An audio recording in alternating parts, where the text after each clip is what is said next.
All right, here we go, mate. Sitting here with Sonny, the swimsuit guy. Mate, how you doing? I'm real good, Brett. I'm real excited to chat with you today. Mate, this is a long time coming. We've been going back and forward for a while now of doing a show where we talk about swimsuits. Mate, it's your specialty. It's what you built your career on and your name on. And I figured we could just go back as far as I could remember, which is kind of like maybe like 96, around that era. I'm not sure what was happening before then, but there's a lot to talk about in terms of the evolution of the swimsuit from 96 on, right? Absolutely. Like even just all the way back in history, just what people wore at different points at swimming, no goggles, no caps at one point.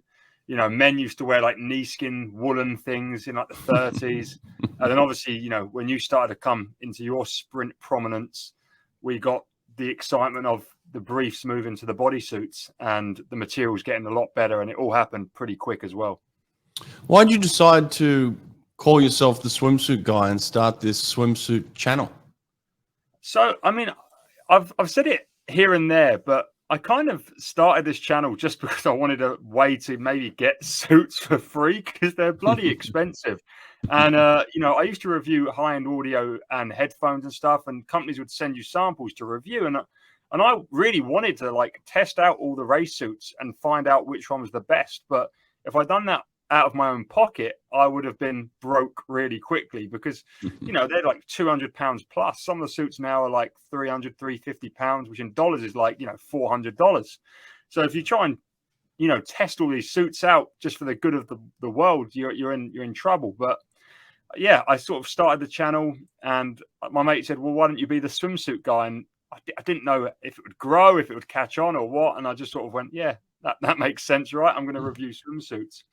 But even before then, like I was always obsessed with suits from the bodysuits in 2009 to the transition into jammers. I always, try to get quirky suits. I remember in 2010, I ordered a load of jacket jammers from Italy, like a bright pink one and all sorts of leery ones. I cared more about the design back when I was like 14, 15. And then I started, trying to test out if some were quicker and stuff like that. And I've just always been quite enamored by the suits. And I guess my first main competition I watched was the Beijing Olympics in 2008. I was 12 and I was glued to the TV every day. And then the next year I was 13. And I watched the 2009 World Championships in Rome.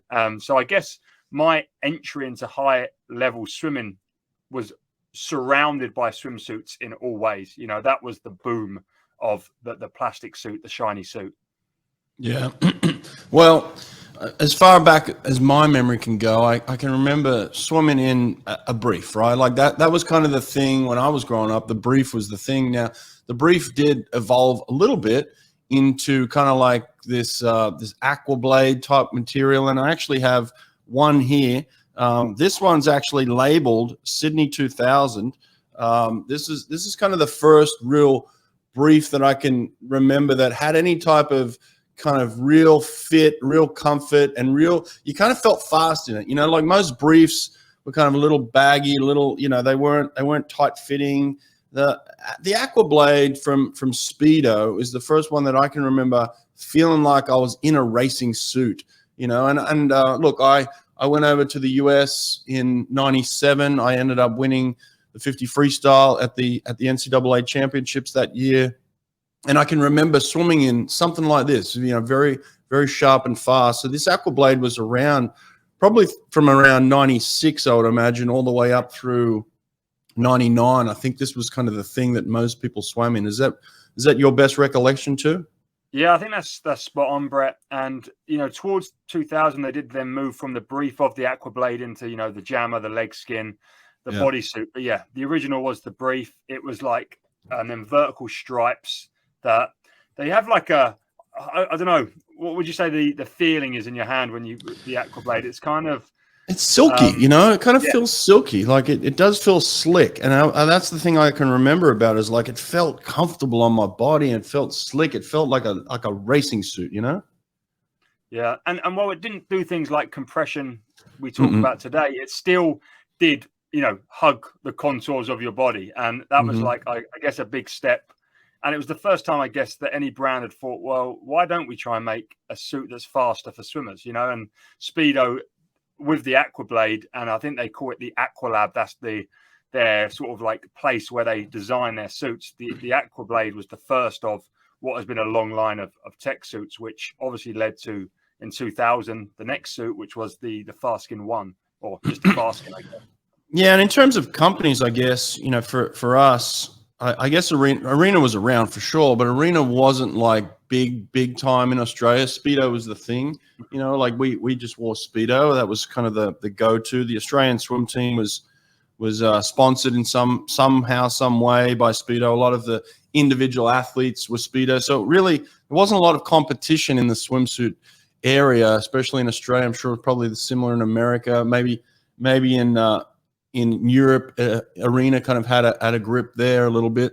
It was really those two companies were the big ones, and it wasn't until kind of 2000, even Thorpe coming out with his Adidas suit, right? Where we really started to get a little bit of competition in the swimsuit area too, you know? Yeah, no, absolutely. But I think I've got it here, the Speedo Fastskin. I think you've got one as well. But again, they come with a lot of colors in this, but it was the first one they really started talking about shark skin, because it has like a shark pattern on the suit. I can't really see the shark pattern, but they started to talk about the suit being like mimicry of or biomimicry, I think it's classed as, where they try and make the feeling of, you know, a shark skin, which is hydrophobic and slick through water. But picking this suit up now, I mean, the first thing you notice is just how many like seams it's got. It's got these stitched seams all over the suit, and it feels heavy. It feels really heavy. It's super stretchy, like ridiculously stretchy, and it seems like a far cry of what we have today. But this was like the first. I'll do a close up. I'll do a close up there. See if we can see it. Speedo. Yeah. Mate, it's interesting you say it feels heavy, right? I've got a story about this heaviness, this feeling, right? So we're sponsored by Speedo in 2000. They come out with, well, the talk is they're coming out with this suit. Now, there were individual sponsored athletes like Michael Klim, Grant Hackett, these guys that were making big money, right, from Speedo. These guys were the first people to test these suits. They were in the testing pools. They were in the first to get the suits, you know. So everyone else was on the outside looking in. So in the lead up to 2000, there's brand new suits coming out. This, you know, they're doing a big marketing campaign in terms of hyping it up. And we can talk about the future of some of that too, you know, 2008, you know, all those sorts of things. So it happens every kind of cycle, right? But this was the first one where it was like, we have this brand new shark skin. Man, they made videos of it. They made sharks swimming in the water and swimmers swimming against them and things. And so we're actually, it started to play with our heads, you know, like, well, oh man, we got to get one of these suits. Especially me, I'm a 50 freestyler. So it wasn't until very, very late in the process that I got this suit, and they kind of just forced it on us. Here, you've got to wear this suit. And I remember putting it on, and I felt heavy in it. Like you just said, the suit, the fabric felt heavy. Like I'm used to shaving my body down, having this little slick thing around my waist and nothing else. And this thing's all of a sudden attached to my chest, strapped onto my legs.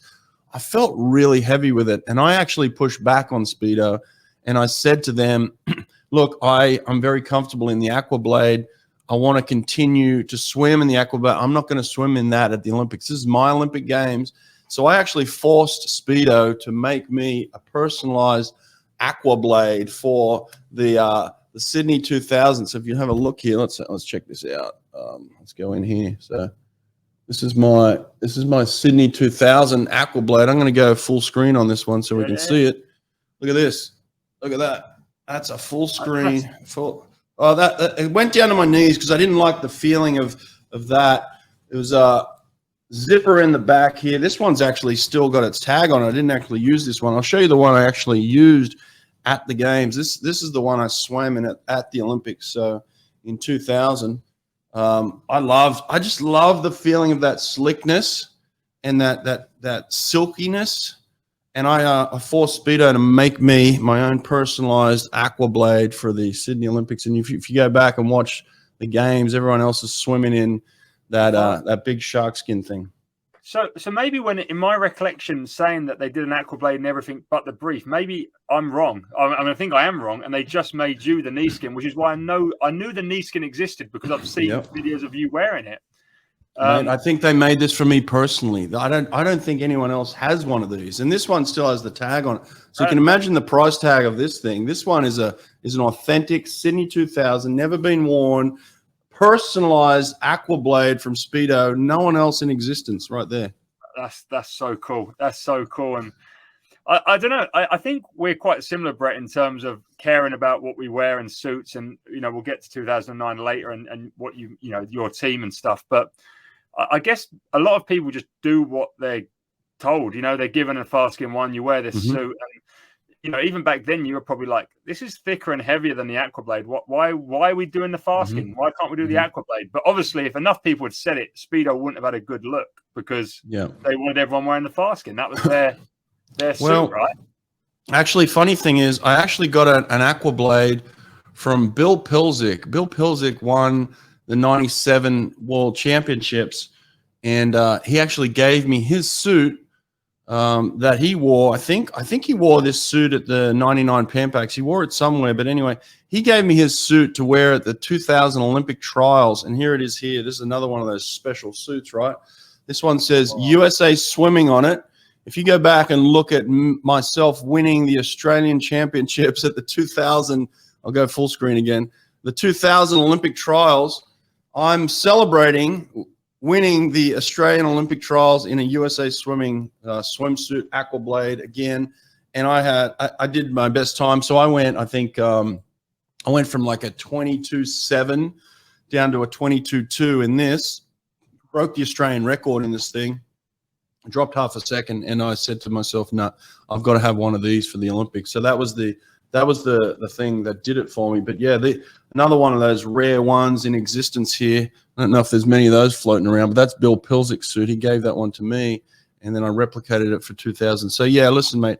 Look, I don't know if it's a sprinter thing or whatever, but it's a matter of feel. You got to feel comfortable in your swimsuit. I don't care if they're shoving it down your throat and saying you got to wear this thing.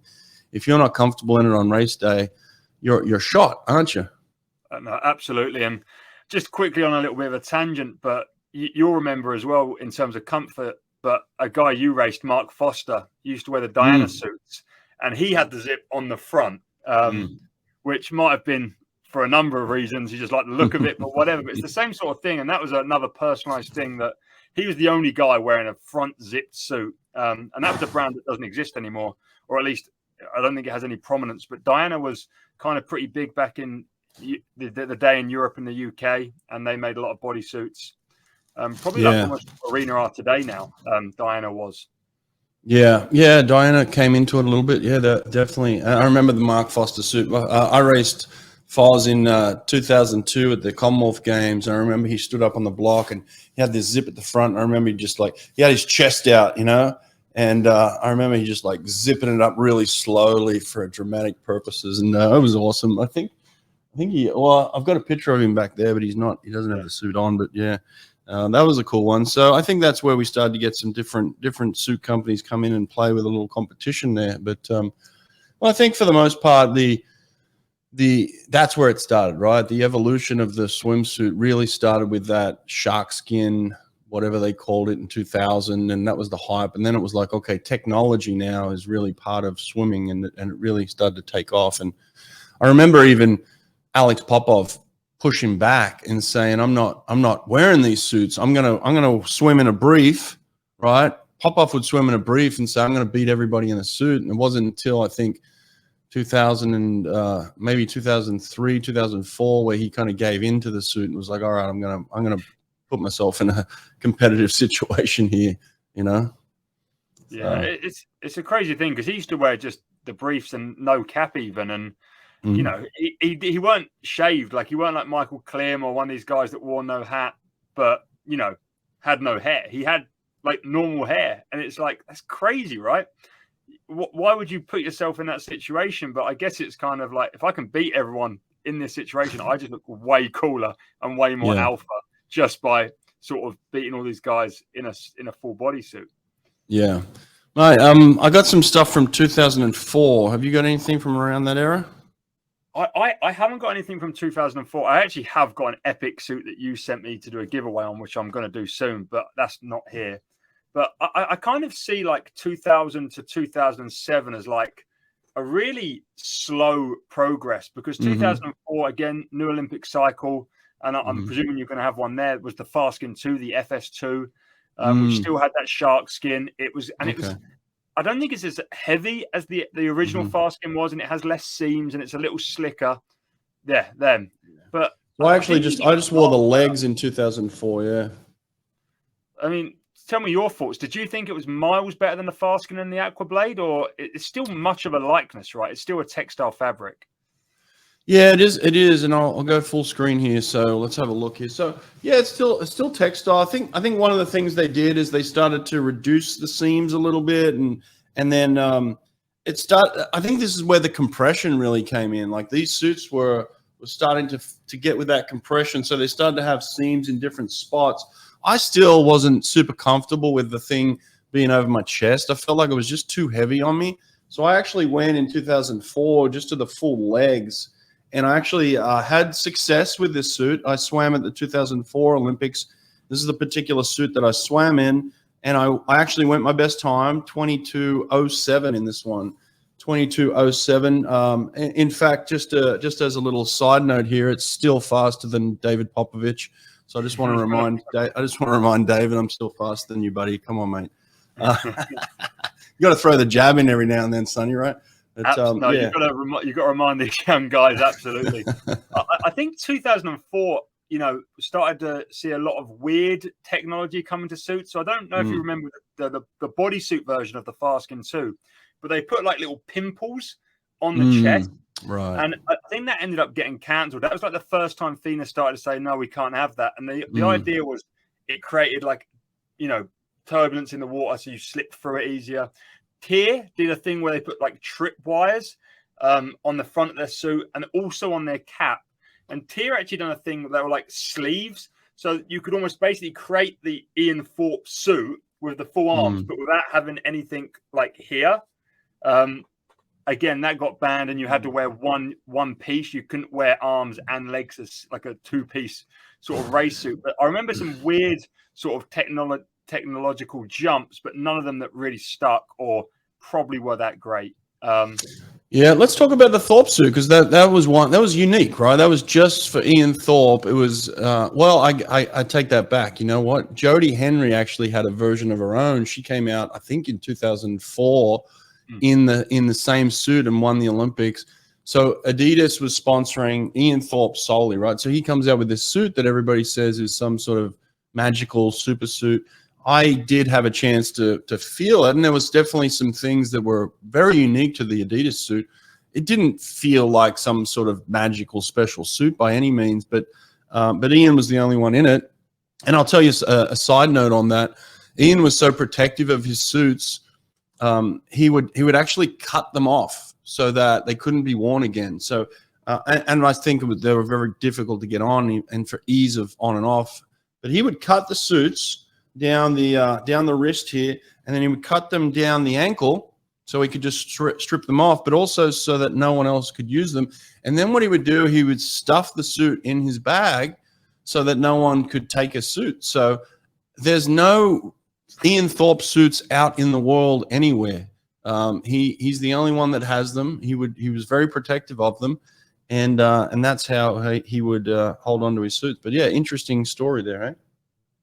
I think what Adidas done with Ian, who was obviously an incredible athlete, and he was winning obviously way before the suit, if there's any doubts about his talent, 98, 99, 97. He was like 14 and going world records. So, and he'd done that in the brief, probably the Aquablade brief that you had there. And but Adidas, in terms of marketing, they had the best swimmer in the world at the time, and they had him wearing a suit that no one else was wearing. And it was just like the picture of swimming. Ian Thorpe in this crazy suit that went down to the wrist, down to the ankles. And I don't know, I think it was marketing genius. But like, so much craziness about it. As you said, I've obviously tried to get my hands on one, but you just can't because they're not out there. And It's, No. I mean, what they did as well was they stopped anyone being able to copy if there was anything slightly more advanced, because as we saw in 2008, once one good thing happened, every other brand just latched onto and extremified it. So the fact that there wasn't variations from other brands in 2000, 2001 just shows how closely guarded that suit was. Yeah, I've got a couple of other examples here before we move on beyond kind of just the, like you said, the 2000, 2007 era. There wasn't a lot of advancement, but I've got a couple of other suits I want to show. So let's have a look at this real quick. So this is one. This one here is just a brief that we wore at the 2004 Olympics. So this was kind of our competition type warm-up brief, you know. So we would wear these at the competition pool, kind of fancy, you know, colorful, and really stood out. But again, it's the kind of, I don't know what this material is. This is not an Aquablade. This is more of a lycra type material. So interesting feel on this one, but definitely colorful. It was one of those ones where we wanted to stand out. Now this is the same era, 2004. This is actually our training brief. This is thicker on the sides here. Again, this has got a tag on it, so it's a brand new, it's brand spanker. 2004 training. This is more like I don't know, what do they call it? Nylon. This is like a nylon brief, you know. So there's a couple of briefs. Training briefs that we would use in different circumstances, right? Competition, training. So yeah, I like that. They're pretty cool. Them ones, the first ones you showed me there. They're we individualize training in the pool, so why not individualize your nutrition? Erica Beine of Beine Wellness Building will help you and your swimmers get exactly what each athlete needs through genetic testing and personalized nutrition plans. So stop guessing what you should and shouldn't be putting into your body. Athletes within a few weeks have noticed they're recovering faster because they're fueling their body with what they need and staying away from what their body hates. Erica understands swimming. She gets it. She's worked with over 20 Olympians, including the fastest man in the world, Caleb Dressel. Group discounts are available, so go to Beine Wellness Building and get in touch with Erica today. That's Beine, B-E-I-N-E, wellnessbuilding.net. Swim Angelfish. Swim Angelfish is an online certification program that strengthens your teaching curriculum to serve swimmers of all abilities. Swim Angelfish will prepare you and your instructors with the skills to teach swimmers with autism, physical disabilities, anxiety, sensory and motor conditions, and more. Learn to teach skills faster and with more comfort with Swim Angelfish. Apply for an Only Alpha Pool Product Scholarship and receive up to 50% off your certification. Go to swimangelfish.com today to apply.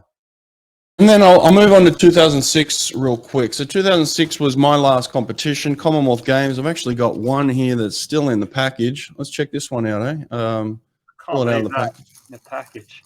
Pull it out of the package, eh? Why don't we pull this one out? Got a live unboxing there. Oh, there's a live unboxing. So look at this one, mate. Oh, that's special. That's green. That's a green suit. Still got the tag on it. Look at that. Boom. Worth cash. Anyone wants to pay for these suits, let me know. Hit me up. I'm looking to get into retirement. What does this one say? This one says like 2006 Commonwealth Games on it. Okay, this is probably another one of those training briefs, I think, you know, more like the 2004 one. So yeah, that's a green one. And then the last suit I'll show you here, Sonny. This is actually 2006. I actually gave in here, mate. I'm sorry. I don't know what I did, but I finally said, you know what? I'm going the full hog here. And let's go full screen. I went the full suit. I went again, I don't know what they call this one. It does feel more like that, feels more like the shark skin type material, but I went for it. I went the full length all the way down, full body suit, zipper in the back. This is 2006 Commonwealth Games. I look like the Green Lantern, and actually took the bronze medal in the 50 freestyle. Roland Schumann and Brent Hayden actually beat me in this one, and then we ended up winning the silver medal in the 4x1. I got to swim in the 4x1 for the first time, but That was the last swimsuit that I ever swum in. This one right here. So there you go. That was Crazy. 2006. That suit you've got there, I'm pretty sure is the Fastskin 1, not the Fastskin 2. Like, Really? I'm not 100% sure, but the seam placement looks like it's more like the original Fastskin 1 from the Sydney Olympics than the Athens, which is crazy. Yeah.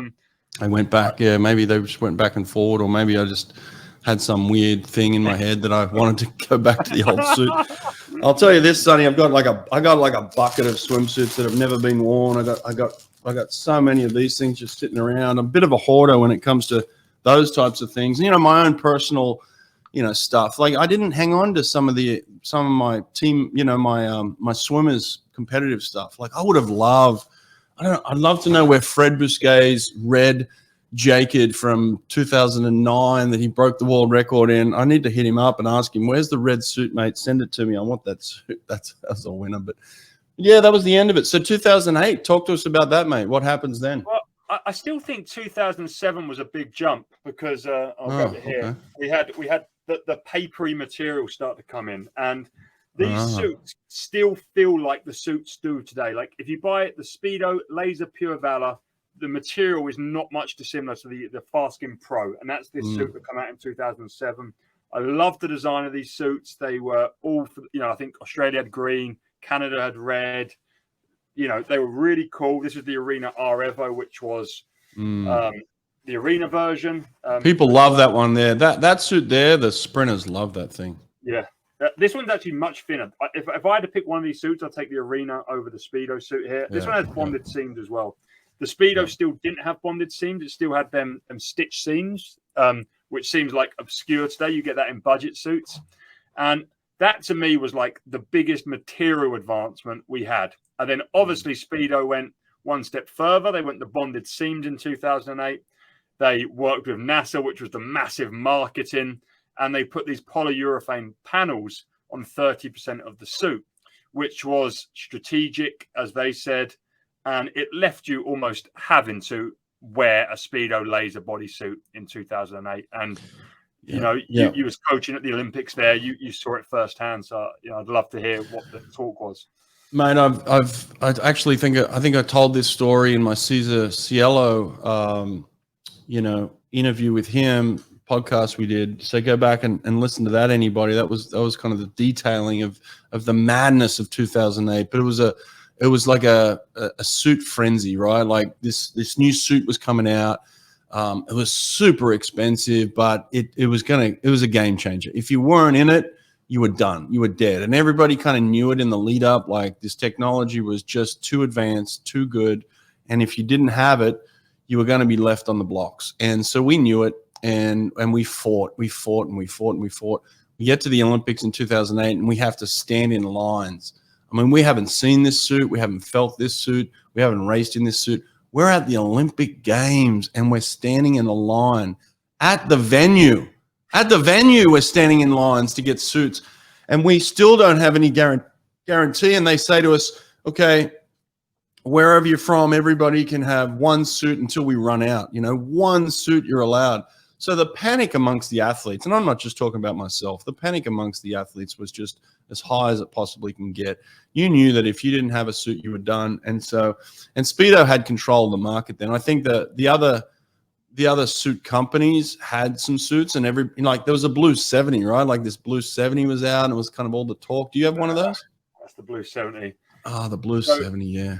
If this is like a weird in between from the Speedo Laser and then the Jacket and the X Glide that come a year later, because it's Blue 70 are a wetsuit company. They're like the original Iron Man company, and they make wetsuits, which are like thick neoprene. So they've made a kind of neoprene like suit, but for swimming. So it's a lot thinner. It's not like this thick or 3 mil or whatever, but it's super buoyant. I mean, like you feel air in like the bottom area, and it just lifted you up. Mine's actually ripped quite sadly, but this suit was.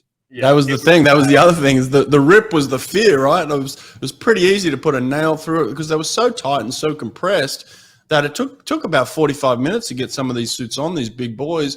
And the fear was you're going to put a nail through it or it's going to pop. It doesn't fit in a certain area because everybody's got different body shapes. Some people might have big quads, some people might have big hips or a big torso, whatever it is. And so everybody's different. And the fear was it was going to pop. And so, yeah, Blue 70 was in the market. I think everybody had some type of suit, but I think the clear winner in 2008 for sure was the Speedo, and with the paneling, and everybody knew it. And so we get one. I fought for one. I got one for Cesar, and he had to swim a number of times. Prelims, finals, semifinals at the Olympics in this one. Semifinals of the relay, of the 50 free, of the 100 free, all the way through. I mean, the 100 free was before the 50 actually. So relay, 100 free, 50 free, prelim, semis, finals, of all that. One suit. And as you guys know, the more you wear it, the more it stretches out. It doesn't have that same feel, that first time feel. So everybody was trying to get maybe 3 or 4 wears out of a suit and then move on. And we had one. Cesar ends up winning the Olympic Games in the last race. I think it was his 10th race or something, and winning the Olympics in the same suit that we had the whole time. But the fear of maybe putting a fingernail through this thing or something was just there the whole meet. I think that's something that's not often talked about, but I couldn't physically rip this original 2000 Fastskin One. I can pull on this. You're not ripping this, the stitch seams, but the Laser Racer, the Blue 70s, these things are super fragile. I can just put my finger through it now, and I cut my nails this morning. Yeah. And the Laser Racer was the same. It was so thin, so fragile. It just was a suit that you could so easily break, and it really did wear as well over time. The material, maybe not quite 10 races, but if you go much beyond that, the material gets really it just deteriorates basically, and the paneling starts to come off. They're not a suit that were made for someone to go and wear for a whole year or multiple competitions. They're kind of like a one and done kind of thing. So it's just, I can't believe someone like Cesar was wearing just one for the whole Olympics. I always had a perception that these guys would be having won a race, well, they were the sponsored athletes, right? That was the thing, that there were the haves and the have-nots at the Olympics. And the haves, anyone that was sponsored by Speedo in 2008, wow, it was your lucky day. You had suits coming out of your ears. But then the message to everyone else was oh, we don't have many suits. But then, I was looking at some of these sponsored athletes. I'd look in their gear bag and they'd have 20 suits waiting for them. How can they have 20 and you can't give one to the rest of the field? It was a very, very unfair advantage at that point in time if you were a sponsored athlete, for sure. But listen, then the man, 2008 was crazy, right? But then 2009 just went to a whole nother level of madness, mate. What happened? Tell us about 2009. I mean, I can only say it from my perception of what happened with the brands, but I think brands like Arena and Jaked kind of saw what Speedo done, and they put these polyurethane panels in, and they probably went and started testing out polyurethane and different materials themselves on top of the R Evo suit they already had, and they probably found that if you covered the entirety of something like this with polyurethane, you've got a suit that's just completely broken. It makes you swim absurdly fast. And I've never had hands on with an X Glide. I've owned a Jaked, I've swum in a Jaked, I've raced in a Jaked. I've never had an X Glide, so I can't speak for the X Glide. But the Jaked, it's not exactly the same as the Laser Racer if it had 100% polyurethane coverage, but it's pretty much in that direction. And it's even more fragile. It takes tightness to a new level because a textile fabric, it stretches, but plastic doesn't want to stretch. It's firm.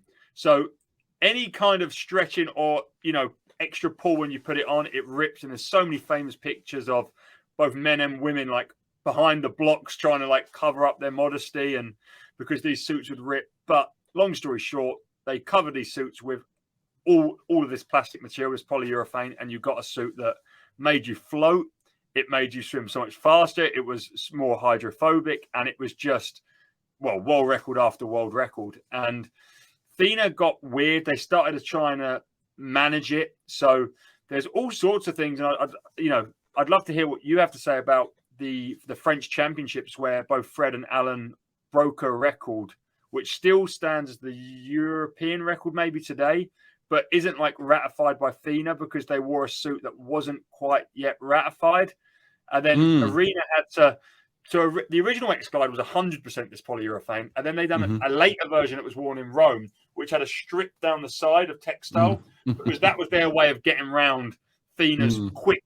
No, we don't like that. And there was another swim of Ryazaki Irie. He wore a Arena Japan suit, leg skin, went 152 something, 200 back, wasn't ratified. So anyway, I'm waffling, but yeah, no, that's good. That's good. It's good history. Weirdness there. Yeah. Man, I got so many stories about 2009. That's just ridiculous. I mean, it was the suit wars. It was the suit wars, and you know, you had to be smart. You had to kind of be clever and quick, and you had to have a budget too, mate. Like I was lucky. I was at Auburn University. We had a budget, or we created a budget anyway, and we said like we can't compete unless we have this, right? And so at that time, we were a Speedo. Branding, you know, like, because I think whoever the head coach was at the time, they just brought their contracts in. So David Marsh left in 2006. He was a Speedo guy. He brings in Richard Quick, who's another Speedo guy. So Richard kind of grandfathers in his contract with Speedo. So we're a Speedo team. 2009, Richard gets sick, and so I don't have to honor the Speedo contract. It's not my contract. It's actually Richard Quick's contract. He's just putting all of his athletes in it. It's not actually an Auburn swimming contract. So I didn't have to honor it. So at that time, I said to myself, this is where I felt like Speedo took a back seat to some of these other you know, associations. It was Arena. I think Arena really jumped forward. When they brought out that X Glide, that was another level. That was like a spacesuit. And that's ultimately the one in 2009, I'm not sure if it had the paneling or not, but that's the one that Cesar broke the world record in an X Glide for sure. At that time, he was an Arena athlete. You know, he was actually so pissed off with the way that Speedo treated him in 2008 when he won the Olympics. He refused to sign with Speedo because of the way they treated him, and he went to Arena and they looked after him, which was great. We actually met with Arena after he won in 2008 and said, make us a suit. We want to crush Speedo. So that was kind of like his mentality of like, so yeah, this X Glide comes out and he wins and breaks the world record, and it was just madness. But around the same time, Jaked has come out with this suit, and so I've told this story too. In the lead up to the 2009 NCAA championships, we're trying to figure out what suit we want to wear, because we have options, right? We don't have to wear the Speedo, but the X Glide is this and that. And then Fred Bousquet turns up to practice one day in this red, shiny suit, right? And steps up on the block. I've actually got video of it, and I recorded him swimming 18 seconds just in practice in this suit. Like, he gets up on the block and goes in 18:53, and all of us are like, Fred, what's this suit? He's like, oh, this is this jacket. So we come to find out that it's this Italian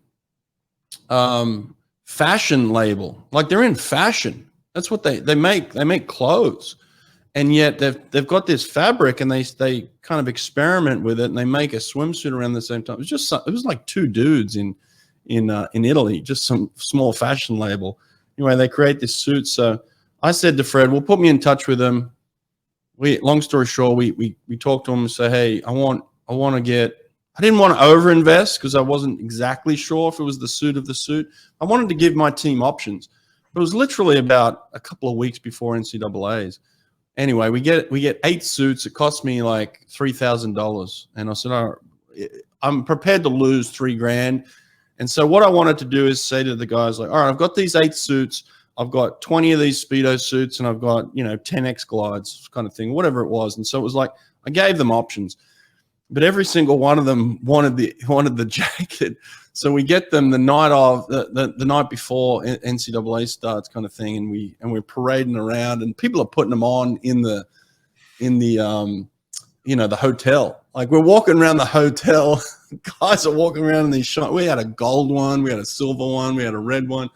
And but we only had 8 of them, and we had a full team of like 18 guys. So we said, like, be careful with them. We'll pass them around. So we just had people in the back, in the locker room, ripping suits off for people, putting the suit back on, go out and swim, and blah, blah, blah. So we ended up winning the national championship in the majority of the swims in the Jaked. Not all of them. We didn't. Matt Target didn't wear one that year, but Yeah, it was just one of those wild, wild west stories where it was madness, mate. Total madness. I love that so much that, you was back then, all right, we've got to work out how to get these suits and give these options, because I see so much today is like there's a lack of education on suits. And like, I'm not even talking about having the best. I'm just talking about you go to an age group meet and there's 16-year-old kids wearing suits that are so ill-fitting that they're like actually making the swimmer swim slower. And no coaches seem to care. It's not what we do as coaches. We make you better at swimming. We don't know technology, but definitely back in 08, 09, it was kind of your duty to make sure that your swimmers had the best fighting chance in terms of what they were wearing, be it getting a laser in 2008 and, experimenting with these different suits in 09, because, I mean, they made such a difference, like such a difference. It was just crazy. And Yeah. I mean, that's why so many world records went. And the jacket suits were the coolest looking as well. Like maybe the coolest suit ever, like the red one and the gold one, like they're metallic, like really cool. Well, the red one too. I mean, some of them were very fitting and probably a little bit too revealing. I remember Fred putting one on. I was like, "Oh, Fred, I didn't know about that. That looks like someone's just spray painted something on you." It wasn't very modest, and you weren't allowed to wear a suit underneath. So it was like there was a lot happening. But I just remember, to me, the 2008 experience to me was Speedo saying "F you," right? We're in control here. We'll do what we want to do, and you'll have to just submit to us. And we had no power. 2009 was me saying F you to Speedo. That was me taking control back and saying, I'm going to put my athletes in whatever suit I want to put them in because of the availability. And even in 2009, Speedo was saying, we can't guarantee that we can get you the suits until, and I was like, I'm not playing this game again. And Speedo came back because we're a Speedo team and they were upset with us. And I said, hey, read the contract. That's a Richard Quick contract. Sorry. I don't know you nothing. So they couldn't come back and do anything against us. They never wanted to sponsor us in the future again. I mean, that they held that against us. But at that point in time, I didn't care. It was like, what can I do for my team? And so it was just taking control back. I felt like the suit companies at that time had all the control, and that was just wrong. We needed to give some control back to the athletes and the coaches, and that's the way I took it back. But I don't know how it ended. I don't know if it was I don't know if it was Speedo saying we need control back, so they worked with FINA to kind of end this thing, or so. I don't know what it was. I don't know if it was legitimately just because people were upset that the sport was advancing too far. So I don't know what the real reasons are, but it kind of went away. The suit craziness went away, and we kind of got some normality back into the way suits are being made again. Yeah, I just from remembering it as a kid, but I thought it was brilliant just because the suits look cool and they made the sport, wow, you're the sport that does them crazy bodysuits, not you wear skimpy briefs. And it's like, as a kid growing up being a swimmer. And also it was just the most media attention. Like the laser racer was in the daily newspapers in the UK. It was in the tabloids. And then so was 2009. Like swimming doesn't get in the newspapers. It doesn't get in the mainstream news. And all of a sudden it was doing it. And it was the flip of, if you was a Speedo athlete in 08, you won. You had as many of these laser races. And then if you was a Speedo athlete in 08, in 09, you lost because you couldn't wear the better suit. And nothing depicted that more than the famous race between Paul Biederman and Michael Phelps in the 200 freestyle, where Michael swam at his best and got beaten by in another suit. But I have heard from brands that aren't Speedo saying there was a lot of, controversy with FINA and pressure for them to get rid of the suits. And I think that can even be summarized by the fact that Speedo released their non-bodysuit suit, their FINA-approved 2010 suit, before 2010 was around. And, there was a Duel in the pool meet. I actually went and watched it in person in Manchester in 2009. And Michael was wearing the jammers, the new jammers for 2010. And some people like Nathan Adrian, I think he went 45-0 short course meters wearing the X guard of the jacket. But, a lot, Michael and Gemma Spofford and Rebecca Adlington all wore this new suit. They got absolutely beaten heavily by wearing it. But it was the fact that Speedo were the only brand that already had a suit for 2010. You know, basically as the news broke that the bodies weren't going to be allowed in 2010, and it was a bit like that's a bit convenient, right? Like, yeah, that's what I'm talking about. Yeah, Arena didn't have a suit ready because they were getting the news like when we got the news. Yeah. I think there was a little bit of backdoor stuff going on around that time. But I mean, ultimately, you know, it still is swimming, and doesn't matter if we've got suits or not. The playing field is as level. It definitely affected different swimmers differently, but that can be said about the suits today, even. But you know, I just think the overall aesthetic of the sport took a hit that was probably unnecessary. But I mean, I'd love to know what it was like as a coach working with athletes like Cesar, you know, moving away from the bodysuits. And Fred, obviously, like Fred had potentially his best swim ever in 2010, right? You know, when he went that 21.3 in a jammer, when everyone was struggling to adjust. But like, how was the general consensus on deck with these jammers? Mate, I think it was probably the most difficult time for any coach for a period of about 2 years. I mean, it lasted about 2 years to really acclimatize and go backwards. It was almost like going back into old technology and this reimagination of how to swim and how fast you can go and things like that. And I actually felt like it was even more difficult for some of the younger athletes, like some of the freshmen coming into college. They were like, you know, they were swimming times that we were recruiting them on based on the suits that they were in, right? And the suits were changing the way that they would sit in the water and feel and all sorts of things and swim. But psychologically, they would come in and really blame the program in a way. And I think, and look, this wasn't just an Auburn thing. It was across the board. When I was talking to coaches, that they were struggling with these new athletes coming into these programs with these new suits, and they were like, "Well, I did this in high school." I was like, "Well, high school, you swam in that suit, right? Like you're swimming in this suit now." And the kids just couldn't comprehend it. You know, it was just like, I swam that last year and now I'm swimming 2 seconds slower. And so your program sucks. The work we're doing sucks. You know, it was very mentally difficult across the board. This wasn't just one or two athletes. This was everybody taking a hit, right? And so I think that was the most difficult part.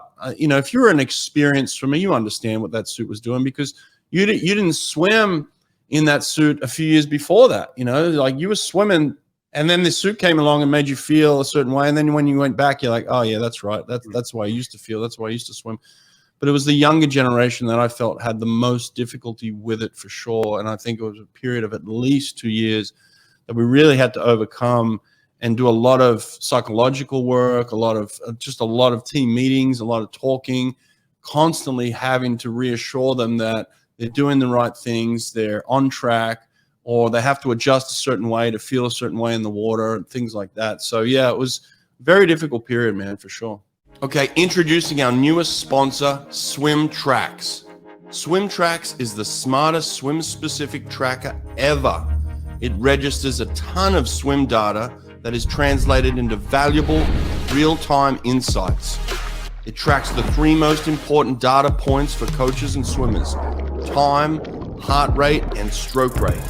You and your swimmers can now, from just one device, make sure you're training in the correct energy zones with the correct number of strokes. Visit swimtraxx.com and schedule your free demo today. That's Swimtraxx, TRAXX.com, swimtraxx.com.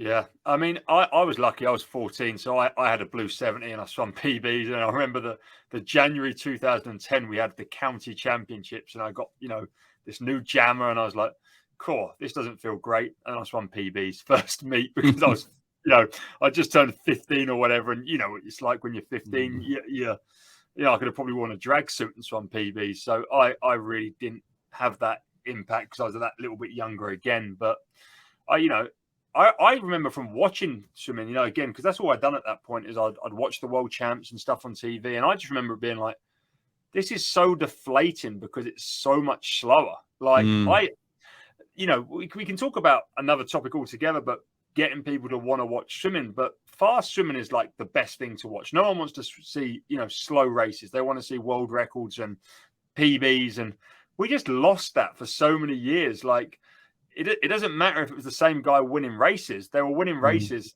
half a second slower on a 50 than they did 2 years prior. And yeah, mate. I think to go faster than anyone's ever gone and to look fast in the water, and all, like, every sport goes through it. I mean, I was watching bobsled last year at the Olympics, and the bobsleds didn't look anything like they did, 2 Olympics before that. I mean, they're racing in these rockets now, so like every single sport. Look at tennis. Look at the rackets these days compared to what they were doing 20 years ago. I mean, the racket does the work for you. All you got to do is hold it, So it's like everything. Golf has technology. Running. I mean, they're running in these what kind of carbon fiber shoes now that are doing crazy things that kind of bounce you off the ground, and the marathon times are coming way down and things like that. Triathlons, the Ironman, the technology that they're using in these Ironman these days, they're racing these things in about 6.5 hours or something ridiculous. It's like, so look, everything's advancing. It was a shame. I felt swimming was on track. It was expensive for sure. I think some of those suits were pretty crazy price. $1,500 for a suit that you're going to wear 6 to 10 times and maybe put a hole in it. That's excessive, right, for any family. So look, there's pros and cons of it too, right? I could see both sides. Certainly, I'm like you. I think the sport needed to advance. But well, tell me this then, as we wrap up then, where are we at right now? What's the best suits you think on the market? Do you have any examples of anything? Yeah, so, I mean, I had a few just laying around, but this is the Arena Carbon Pro. I thought I'd mention that one because that's what obviously Bruno wore at the Olympics when he won that bronze medal that's sitting behind you. But this was like the first jammer that come out that was like radically different. So this came out in 2012, and it has carbon fiber strands that you can see. They're like these little boxes on it. And this was like the most compressing jammer of its time, like way more than Speedo. And I think this is the suit that really, on top of the X Glide, put Arena as like this massive powerhouse where Arena are almost as big as Speedo, if not as bigger. Arena and Speedo are the two giants of swimming. And as you said at the beginning, it was just Speedo back in like the late 90s. And then there's obviously the suit that I personally talk about the most and really like and think is the best. You're wearing their T-shirt, but it's the Mizuno suit. And this thing is just crazy. This is the 3rd generation here. I also have the 5th generation here. If I'm going to pick one, I would still wear the 3rd generation. The 5th generation, the biggest thing it does better than this, the 5th one is much more robust. This suit is like the best longevity and build quality of any jammer on the market. Like, this one don't rip. This one has, like, it feels tight 10 wears in. Like, this thing is ridiculous. But this one feels a little faster, but is a little more prone to rip. And I think the craziest thing it does, and it was the first to do that, is it has these like taping down the back of the suit. You see these 2 like strips. Yeah. And like the Nike Alpha Fly, the Vaporfly shoe that has the carbon that basically springs you forwards. This, as you kick downwards, it pulls. So then it basically just pulls your leg back up. So you kick, and then it just pulls your leg back up. Wow. And I think that's like the craziest piece of tech we've had in a suit since the days of the jacket, the X Glide, the Laser Racer. And that's why, if you're a guy at least, this is the go-to suit, the Mizuno. And there's loads of variations of the Mizuno now. They do some more flexible ones for distance swimmers and stuff. The ones I have here are the sprint models, and I think for sprinters they're like a no-brainer. You'd be mad not to jump onto one of them. Yeah, it's interesting that a company like Mizuno of all companies came into play. I was actually, I forgot to mention this. I was actually sponsored back in the early 2000s by Asics. Asics actually had a swimsuit, mate. I have an Asics swimsuit. Here we go. I have jammers I have for days, but this is an Asics. I'm not very good at lining up my suits to the camera. This is an Asics jammer. This is one of their latest models. It's called the Top Impact Line Glide. Oh, they're still in it. I didn't realize they were still in it. They're still in it. They sponsor quite a few swimmers in Japan, Mm-hmm. like thing with Mizuno, Asics, and then Arena Japan, which is actually a brand called Desante. They only serve the Asian markets. They serve, Hong Kong, Japan, Taiwan, Taipei, but they don't go Western. And it was only because the Mizuno was so popular, because like you and Auburn and the Jacket, Texas basically done with the Mizuno suit, and they brought them in maybe 5 years ago, that the Mizuno's got so big in the US that you can now buy Mizunos in America. They're a retailer. But Asics and stuff like that, they're not that good, and they just sort of stick to Japan. But they are still going very strong, and they make, again, one of the most funky-looking suits out there. They're all absolutely bonkers design-wise. That's awesome. So what about the major players like Tier? Tier's a major player still, in the suit market, and then Speedo's still there. Then we have some other players, but what do you think about the Tier technology? Are they any good? So if I was to say a Tier suit for women, and I have not worn the women's suit, but just from having worked with elite women athletes who aren't sponsored, the Tier Victor, so this is the men's version, but you probably saw at the World Cup, every World Cup podium with like college athletes or high school athletes that weren't sponsored, they were full of these. Bella Sims, Katie Grimes, all them athletes who aren't sponsored, they're wearing this Tier Victor on the women's side. Lily King, they love this suit. It's not really a men's sprint suit, but it's super comfy, super flexible, good levels of compression still. And I think women love that, the Tier Victor. And they have just launched a suit like yesterday that I actually was part of the prototype process of. It's called the oh my God, here I am. I'm being an idiot. I forgot what it's called, but it's freaking awesome. It's called the Tier Light Force or something. It's really good. I'm getting like the final version through to review on my YouTube channel. But is that what they do? They kind of hit you up early and say, "Hey, we got something. Can you review this and maybe keep quiet about it?" Did they do that? Yeah. It's called the Shockwave. There we go. Like they've sent me multiple prototypes over the years, and I think Tier are the only brand that have done it. But yeah, I try out myself. I've let a few athletes wear it as well, and just give them some real world feedback. And I think Tier jumped onto that with me because they kind of saw what I was doing, and I'm only going to give honest feedback. That's all I've ever done on my YouTube channel. Like, I will stand here and say Mizuno's my favorite. They've never paid me a penny.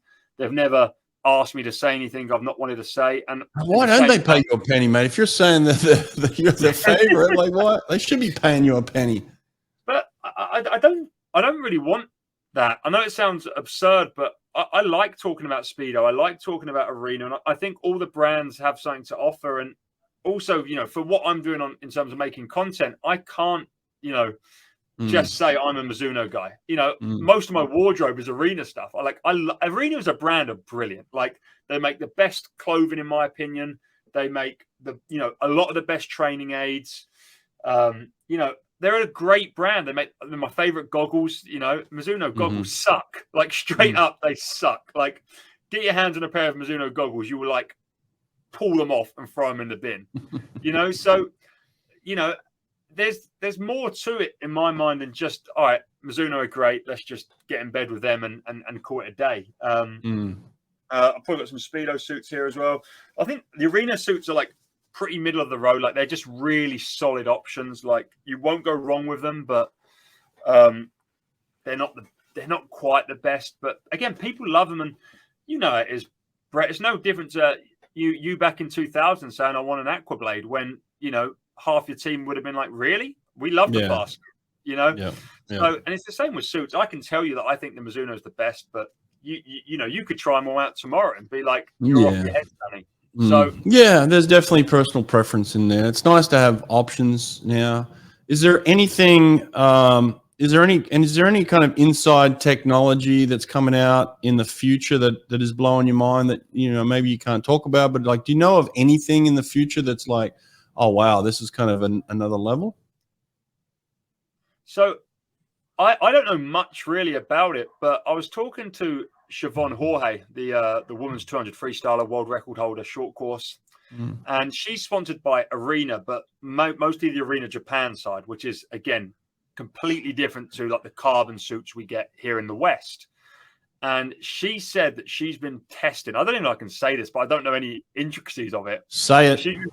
She's been testing a woman's suit that has something that no other suit has.